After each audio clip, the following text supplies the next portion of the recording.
एक ही बिल्डिंग है, identical flats हैं, दिखने में आइडेंटिकल है। सपोज हर फ्लैट के अंदर सामान भी आइडेंटिकल पड़ा हुआ है, लेकिन एनर्जी हर घर की अलग अलग होगी।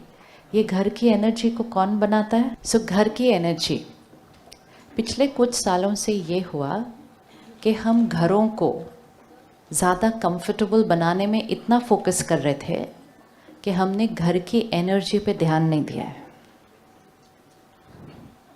हमने सोचा जितना ज़्यादा फैसिलिटीज़, जितना सुंदर इंटीरियर और जितना बड़ा मकान, उतना हमारा परिवार खुश रहेगा, संतुष्ट रहेगा, सुकून में रहेगा। एक्सपेरिमेंट करके देख लिया। ये भी एक एक्सपेरिमेंट करने की ज़रूरत थी। एक्सपेरिमेंट कर लिया, रिज़ल्ट मिल गया कि घर का सुंदर, घर का इंटीरियर, घर का साइज़ मन के सुख पर कोई असर नहीं डालता है। वो सिर्फ फिज़िकली हमारे को ज़्यादा कंफर्टेबल कर देता है उस घर के अंदर।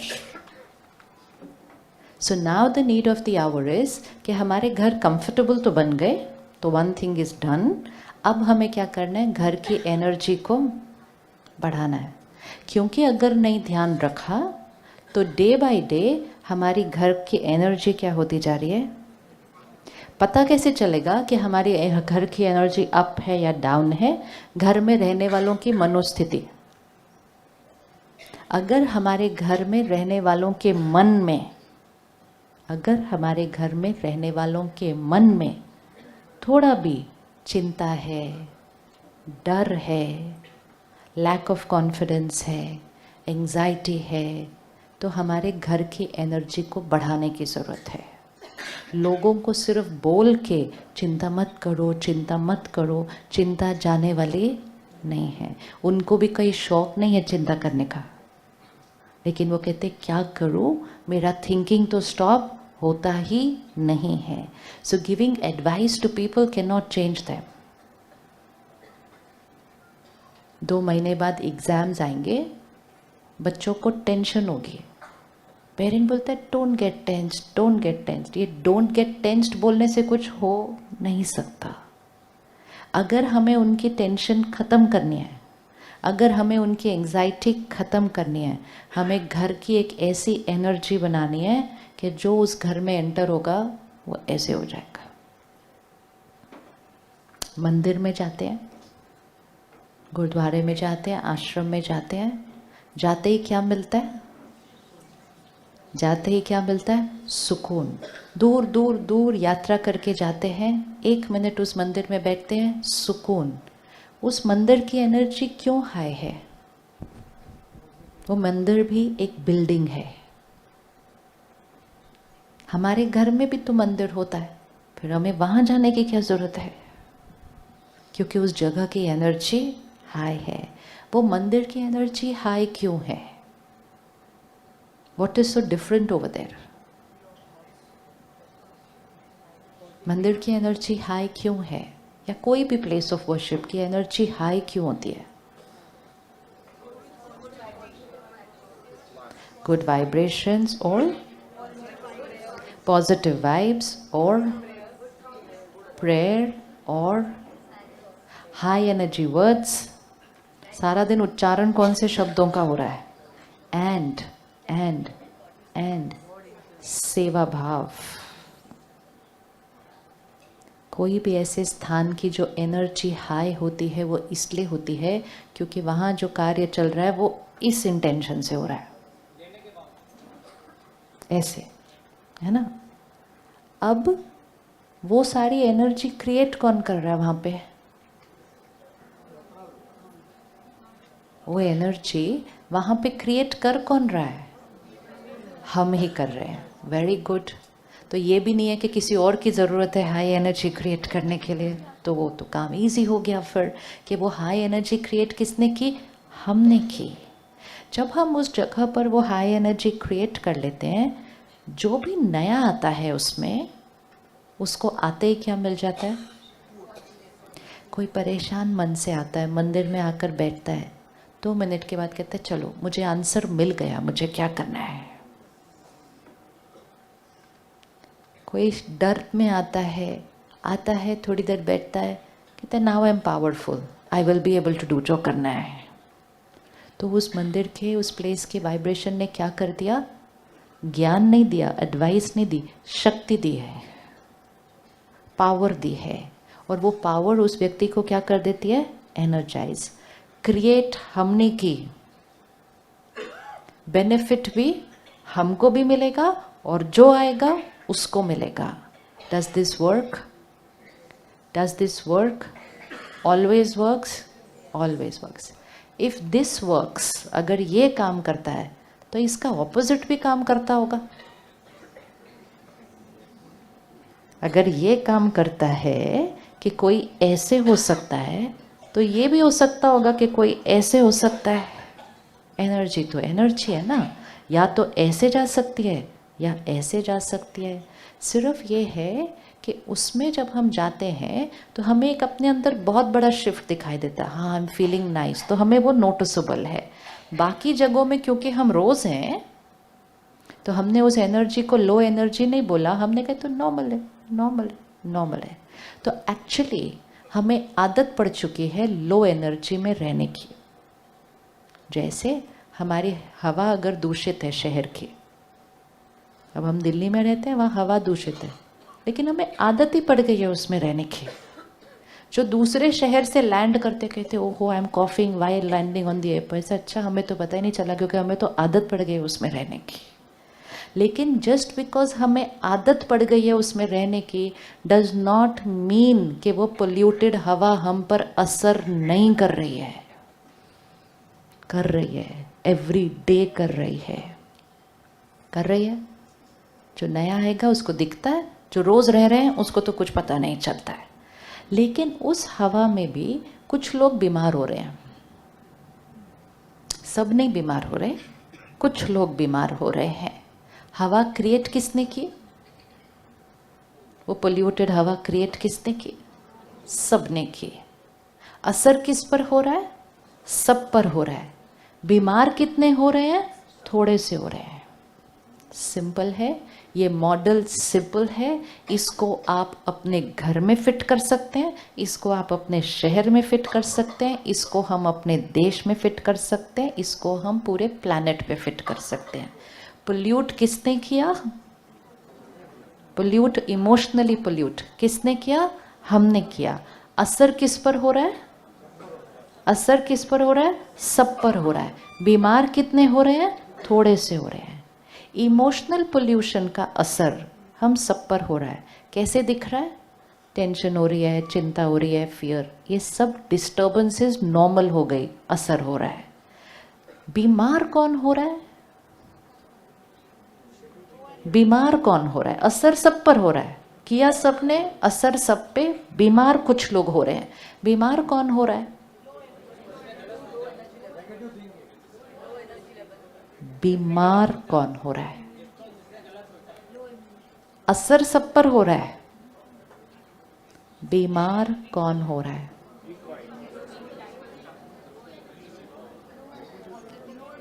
हर रोज सुबह उठकर जब अखबार पढ़ते हैं और सुनते हैं, देखते हैं, इसने ऐसा कर दिया, उन्होंने ऐसा कर दिया, वो स्टूडेंट्स ने ऐसा कर दिया, वो सारे वो हैं जो इस दूषित हवा की वजह से, इस दूषित हवा की वजह से बीमार हो रहे हैं। बीमार हो रहे हैं मतलब नेगेटिविटी सिर्फ मन में नहीं, अब अग्रेशन, फियर, इनसिक्योरिटी सिर्फ मन में नहीं है, सिर्फ वर्ड्स में नहीं है, अब वो इस तरह से बिहेवियर्स में आने लग गई है। लेकिन जब हम वो बातें भी सुनते हैं तो हम बैठ के बोलते हैं ये लोग देखो कैसे कर रहे हैं, and then we want them to change, कि ये बदलें। अब ये कैसे बदलें? तो उसके लिए सरकार कुछ करे, ये कुछ करे, वो कुछ करे। The finger is never coming on, the finger is never coming on क्या समाज का कोई भी एक वर्ग पूरे देश की हवा को बदल सकता है? लगता है? Is it possible? पूरे देश की हवा, इमोशनल पोल्यूशन को क्या कोई बदल सकता है? इमोशनल पोल्यूशन है, क्रिएट किसने की? हमने की। ठीक कौन करेगा? हम करेंगे। सिर्फ शोर मचा के, जोर से बोल के, क्रिटिसाइज करके, कंप्लेन करके, नीचे खींच के और उनका भी मजाक उड़ा के हवा को साफ करने की बजाय, हवा को साफ करने की बजाय कई गुना ज्यादा उसको पोल्यूट कर देते हैं और फिर उसी हवा में रहना पड़ता है। अब इसको घर पे ले आओ। घर की एनर्जी को सब अपनी अपनी थोड़ी थोड़ी कमजोरियों के साथ दूषित करते हैं। असर घर में रहने वालों में सब पर पड़ता है। बीमार घर में कोई एक होता है, मतलब कोई ज़्यादा रिएक्टिव हो जाता है, कोई रूडली बोलना शुरू कर देता है, कोई बहुत एंग्जाइटी में हो जाता है, किसी को पैनिक हो जाता है। बीमार कोई एक पड़ता है, दूषित सबने किया था, असर सब पे पड़ रहा है। और जब कोई एक बीमार होता है तो बाकी सब पर असर और ज़्यादा पड़ जाता है। जब वो और ज़्यादा पड़ जाते हैं, घर की एनर्जी और डाउन हो जाती है। जब और डाउन हो जाती है, जो बीमार था वो और बीमार हो जाता है। और अगर अभी भी हमने इसको कुछ नहीं किया तो ये डे बाय डे क्या होता जाएगा? Unpredictable things are going to happen because we have no idea कि हम कितनी लो एनर्जी में जी रहे हैं। अगर प्लेस ऑफ वर्शिप की एनर्जी किसी को सुकून दे सकती है तो एनर्जी ऑफ टर्ब्यूलेंस किसी के सुकून को ख़त्म कर सकती है। होता है कि नहीं? कभी एकदम शांत मन से कहीं जाते हैं और कहीं जाने के बाद लगता है यहाँ आके तो माइंड ही डिस्टर्ब हो गया हमारा। होता है या नहीं होता है ऐसा? तो सुकून को ख़त्म कर दिया किसी के। तो ये समय है, अब एक चीज़ को प्रायोरिटी बना लीजिए। मेरे घर की एनर्जी, मेरे घर की एनर्जी हाई होनी चाहिए। इतनी हाई होनी चाहिए कि जो आपके घर में एंटर करे, गेस्ट भी आए ना, वो ये आके नहीं बोले ये शो पीस बहुत सुंदर है, ये बहुत सुंदर, वो आके बोले क्या इतनी अच्छी वाइब्रेशन है, यहाँ आते ही मेरा मन शांत हो गया। Then we have achieved what we wanted. ध्यान जाए ना सामान के ऊपर, पहला ध्यान किस पर जाए? बहुत ज़्यादा फोकस हो गया सिर्फ उन्हीं बातों पे जो दिखती हैं, और जो नहीं दिखती हैं that is completely being ignored.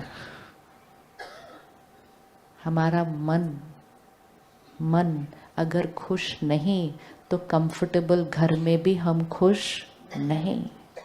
हमारे रिश्ते अगर स्ट्रॉन्ग नहीं तो हम कंफर्टेबल भी घर में खुश नहीं। अगर हमारा मन खुश नहीं तो सबसे अच्छा सामान होके भी बॉडी हेल्दी नहीं। तो सबसे इम्पोर्टेंट पार्ट ऑफ लाइफ को इग्नोर किया गया है। अब नया साल मतलब इसी चीज़ को अपनी लाइफ का सबसे इम्पोर्टेंट पार्ट बना दीजिए। Priority of the house, priority of the family, priority of me is going to be emotional health. क्यों? ऑलरेडी इस साल WHO ने कहा हमारा देश डिप्रेशन में नंबर 1 है। तो अब वो इमोशनल हेल्थ पे भी रही नहीं बात, वो मेंटल हेल्थ पे आ गई। अभी भी नहीं करेंगे तो अगले 2 साल में कौन सा स्टैटिस्टिक्स हो जाएगा फिर? आज 1 in 4 नहीं ध्यान रखा, 2-3 साल बाद 1 in 2 हो जाएगा। सब कुछ होगा लेकिन इंजॉय नहीं कर पाएंगे। We don't want our life to reach that stage. So it's important we take charge of life back again. नहीं तो वो हमारे हाथ से क्या होती जाएगी? स्लिप ऑफ हो जाएगी। क्यों स्लिप ऑफ हो जाएगी? क्योंकि ये हमारे कंट्रोल में नहीं है। अब अगर हमें अपनी घर की एनर्जी को प्रायोरिटी बनाना हो, रूम फ्रेशनर स्प्रे करने की ज़रूरत नहीं पड़ेगी। सिर्फ यहाँ से अच्छी एनर्जी स्प्रे होनी चाहिए। घर की एनर्जी को हाई करना हो तो कौन सी चीज़ों को सफाई करनी पड़ेगी घर से? हाँ, तो कौन सी आदतें घर में से बाहर जाएगी?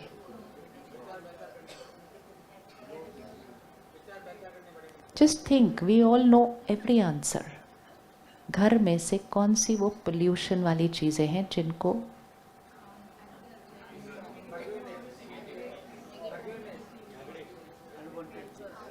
घर के झगड़े, वेरी गुड, और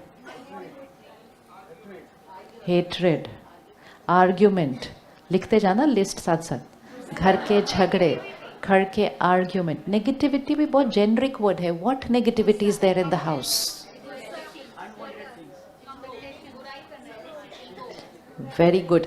एक दूसरे की वो वाले संस्कार पे फोकस करना जो हमें पसंद नहीं।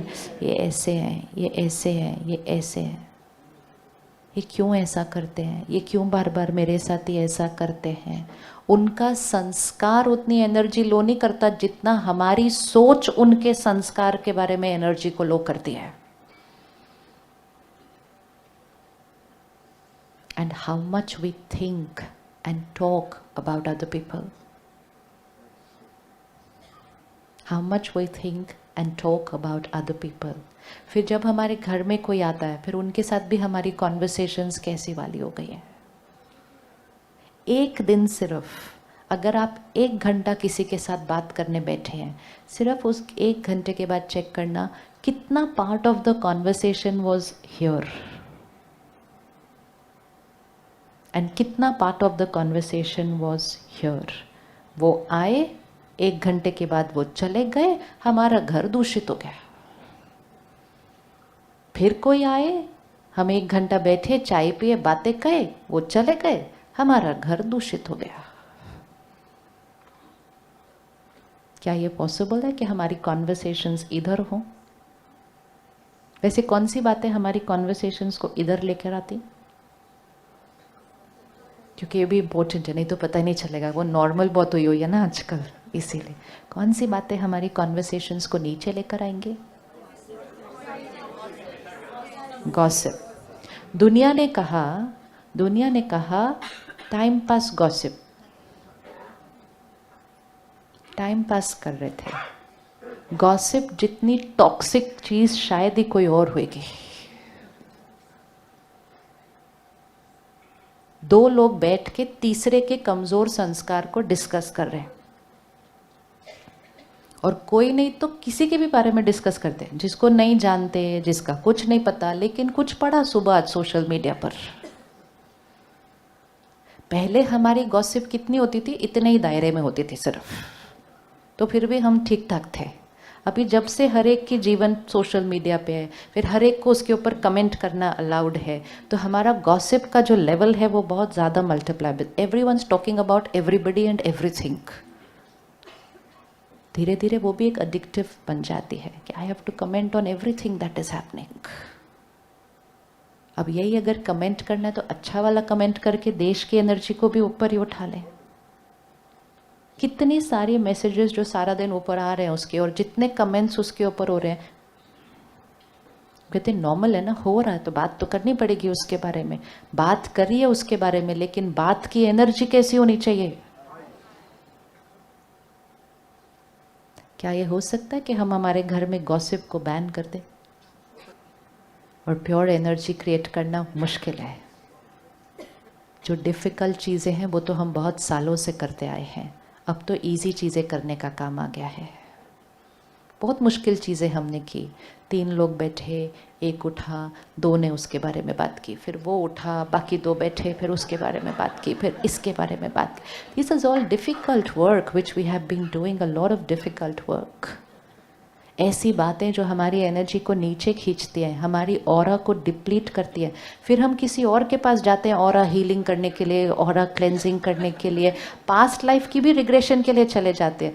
पास्ट छोड़ो, अभी वाली ठीक हो जाए तो भी सब ठीक हो जाएगा। But we thought somebody else will heal us. कोई और हमारी ऑरा कैसे क्लीन कर सकता है? और करेंगे तो कितनी देर के लिए क्लीन करेंगे? अब ये टेबल क्लॉथ है, किसी और को भेज दिया साफ कर दो, तो उन्होंने प्यार से साफ करके दे दिया। आते ही हमने अगले 5 मिनट में इधर फिर से कुछ डाल दिया, तो वो ऑरा क्लेंजिंग कैसे होगी? ये ऑरा क्लेंजिंग किसको करनी है? ऑरा क्लेंजिंग किसको करनी है? और एक्चुअली क्लेंजिंग भी नहीं करनी है, सिर्फ ऑरा डर्टिंग नहीं करनी है, फिर अपने आप क्लेंज है, वो अपने आप में क्लीन है। पहली बात, उसके ऊपर दाग पे दाग पे दाग पे दाग। देवी देवताओं का ऑरा कौन से कलर का था? वाइट। दिखाते ना उनके पीछे वाइट सर्कल। वाइट ऑरा की पूजा होगी, which means white aura will get respect from society, right? क्योंकि वाइट ऑरा हाई एनर्जी है, वाइट ऑरा देने वाली एनर्जी है। हम सबका ऑरा वाइट है, एवरी सोल इज प्योर। सिर्फ हमें ध्यान रखना है उस वाइट के ऊपर। एवरी टाइम हम किसी और की नेगेटिविटी सोच रहे हैं या बोल रहे हैं, नेगेटिविटी डज नॉट मीन उनकी निंदा करना। अगर हम उनकी प्रॉब्लम्स भी डिस्कस कर रहे हैं, अगर एक पेरेंट घर पे बैठकर अपनी बेटी के घर में होती हुई प्रॉब्लम्स ही सिर्फ डिस्कस कर ले, it's not negative, but because it is a discussion of a problem. ऐसा हुआ, उनके घर में ऐसा हुआ, फिर उसने ऐसा बोला, फिर ऊपर से उसने ऐसा जवाब दिया। जब देखो मेरी बेटी एडजस्ट करे उसके घर में, फायदा क्या हुआ? शादी क्यों की? बोला था उसको मत कर, उसकी जिद थी, करना ही उसने। एक एक एक एक वर्ड, एक एक वर्ड एनर्जी फील्ड को किधर जा रहा है? हम कहते हैं बट क्या करें, वही हो रहा है, तो बात तो वही करेंगे ना जो हो रहा है। एक equation in the new year, जो हो रहा है वो बात नहीं करनी है, जो चाहते हैं कि हो जाए वो बात करनी है। हो रहा है, बहुत कुछ हो रहा है, दुनिया में हो रहा है, देश में हो रहा है, शहर में हो रहा है, घर में हो रहा है, मन में हो रहा है, बहुत कुछ हो रहा है। क्योंकि एनर्जी जो हो रहा है वो बात करेंगे तो वो क्या होगा? और होने लग जाएगा, क्योंकि हमारी वाइब्रेशन बहुत स्ट्रॉन्ग जाएगी। जो हो रहा है वो बात नहीं करनी, जो चाहते हैं कि हो वो बात करनी है। तो हमारी हर थॉट एंड वर्ड कहाँ चला जाएगा?